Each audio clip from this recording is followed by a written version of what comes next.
Skyward conquista as estrelas de Brandon Sanderson. Para Karen Ahlstrom, que conta todos os dias que eu esqueço.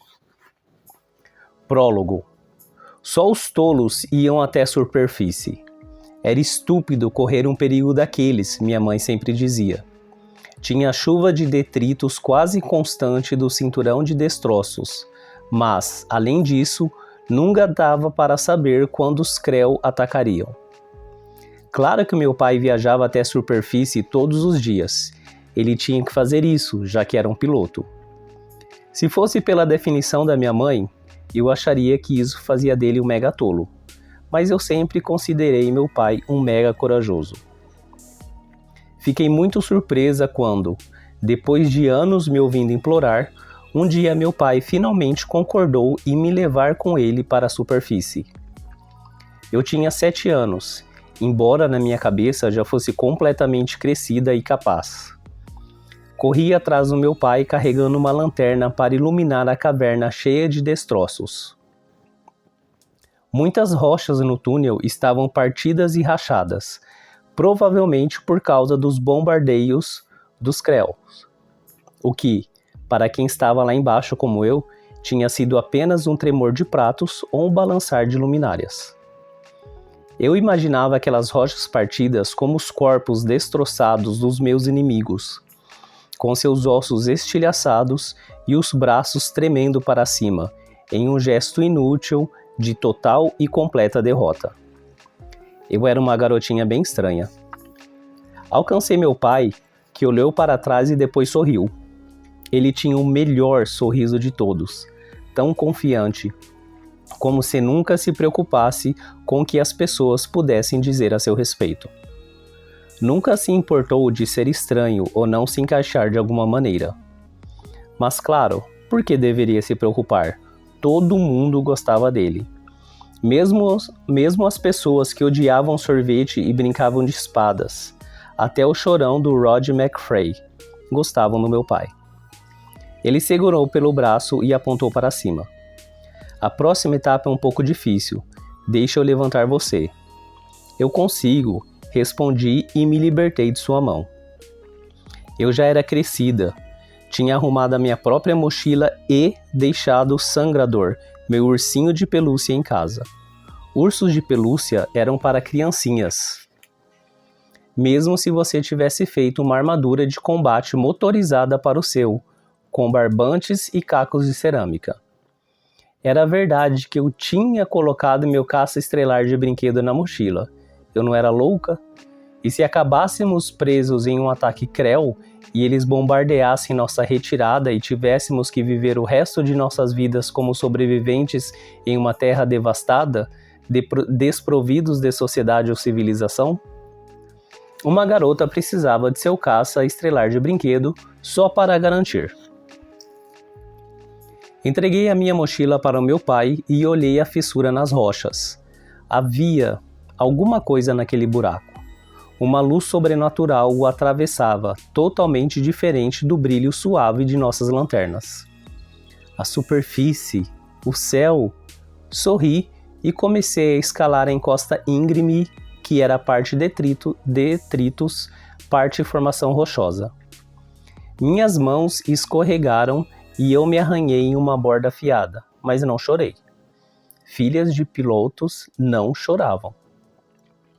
A rachadura no teto da caverna parecia estar a 100 metros de distância. Eu odiava ser tão pequena.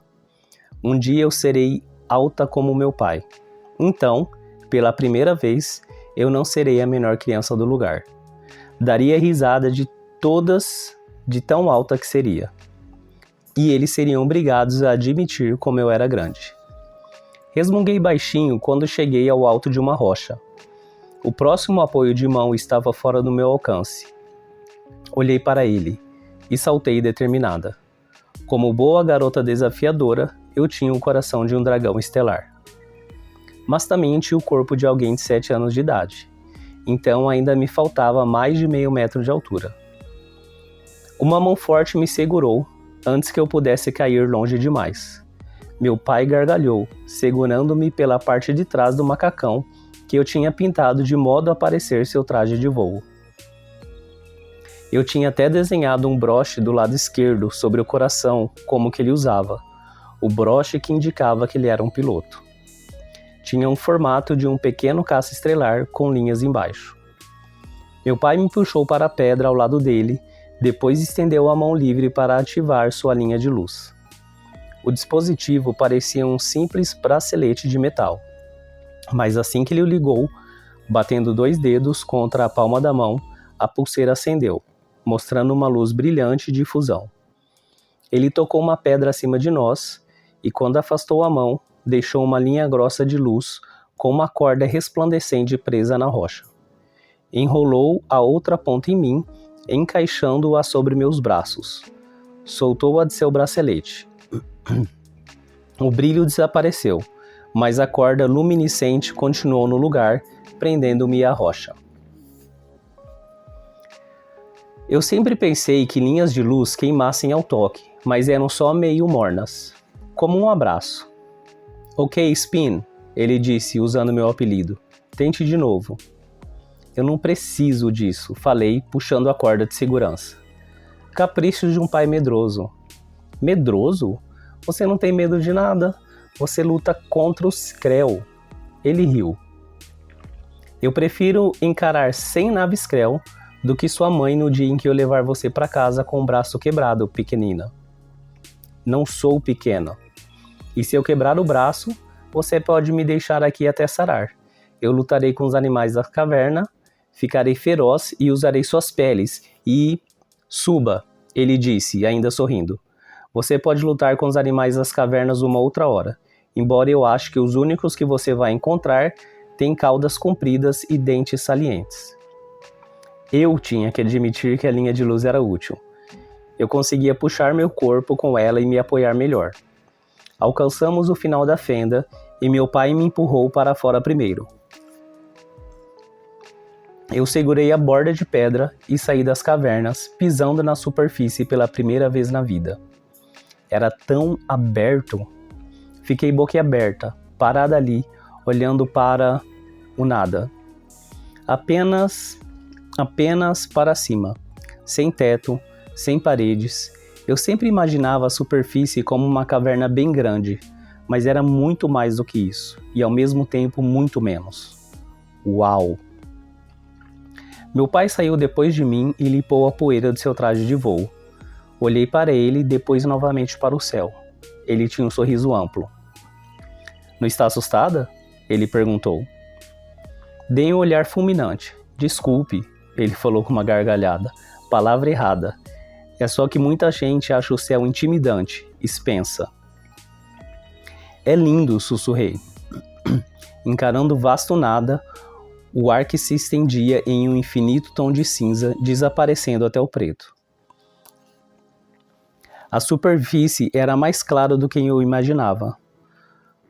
Nosso planeta, Detritus, era protegido por várias camadas imensas de antigos detritos espaciais, coisas velhas, que estavam bem no alto, fora da atmosfera, no espaço.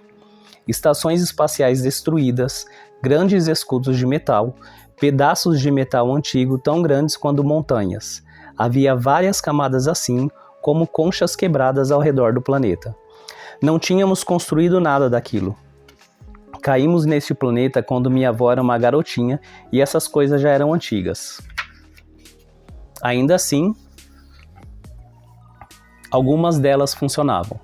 Por exemplo, a camada de baixo, a mais próxima ao planeta, tinha enormes retângulos brilhantes. Eu tinha ouvido falar deles, clarabóias, enormes luzes flutuantes que davam iluminação e calor ao planeta. Supostamente havia muito lixo menor lá em cima também, em especial na camada mais baixa.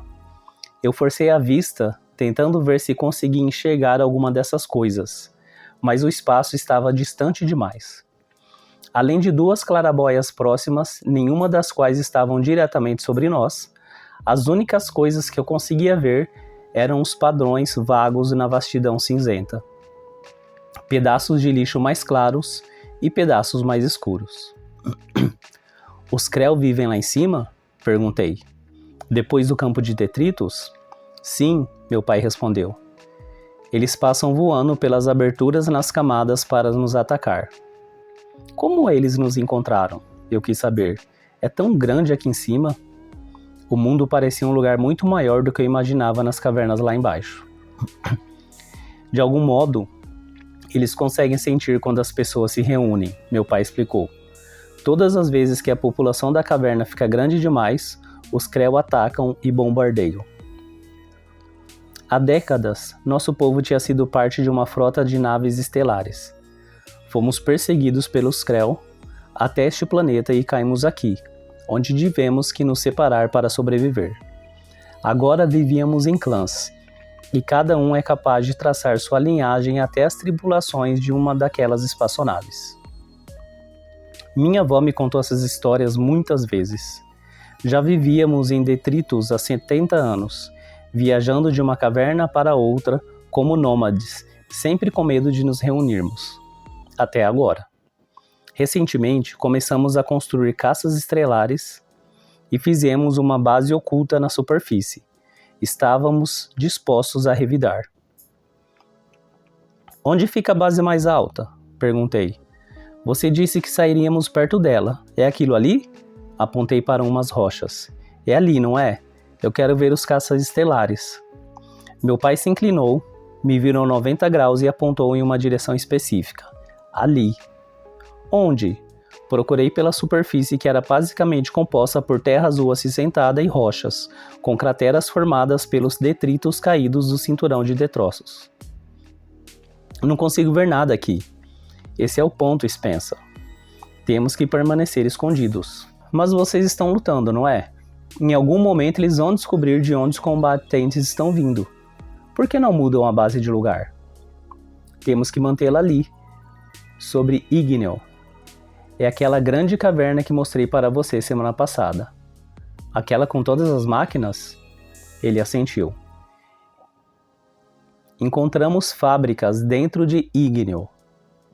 É o que nos permite construir os caças estelares.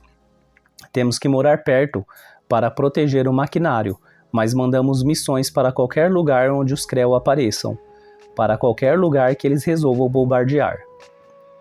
Você protege outros clãs? Para mim, há apenas um clã que importa, a humanidade. Antes de cairmos aqui, todos fazíamos parte da mesma frota. E um dia todos os clãs nômades vão se lembrar disso. Todos virão quando chamarmos.